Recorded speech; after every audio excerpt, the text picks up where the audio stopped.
Srivilas UP. സ്കൂളിലെ ഓണാഘോഷം കളറോണം 2025 ആഘോഷിച്ചു. പ്രധാനാധ്യാപകൻ സനീഷ് മാസ്റ്റർ ഭദ്രദീപം കൊളുത്തി ഓണാഘോഷത്തിന് തുടക്കം കുറിച്ചു. PTA പ്രസിഡന്റ് സിജ ജയരാജൻ അധ്യക്ഷത വഹിച്ചു. Staff secretary V G. Shine, doctor Aishwarya, MPTA president Sajitha Sajeev, മുൻ പ്രധാനാധ്യാപിക Cicily, Sreemathi teacher, school leader Krishnaveni എന്നിവർ സംസാരിച്ചു. തുടർന്ന് കുട്ടികളും രക്ഷിതാക്കളും അധ്യാപകരും ചേർന്ന് വിദ്യാലയത്തിന്റെ മുറ്റത്ത് പൂക്കളം നിർമ്മിച്ചു. തുടർന്ന് കുട്ടികളുടെ ഫാഷൻ ഷോ മത്സരം, മിഠായി പെറുക്കൽ, കസേരക്കളി, ഉറിയടി മത്സരം, സുന്ദരിക്ക് പൊട്ടുകുത്തൽ മത്സരങ്ങളും നടന്നു.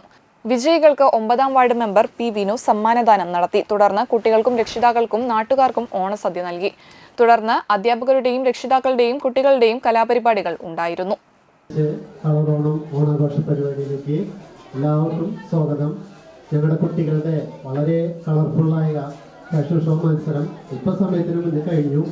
ഗംഭീരം എന്ന് പറഞ്ഞാൽ അതിഗംഭീരം തന്നെ. അതിനൊരുക്കിയ രക്ഷിതാക്കള്, PTA-ക്കാര്, അധ്യാപകര്, കുഞ്ഞുമക്കള് വളരെ ഉയർന്ന നിലവാരത്തിൽ തന്നെ ആ മത്സരം അവസാനിച്ചു.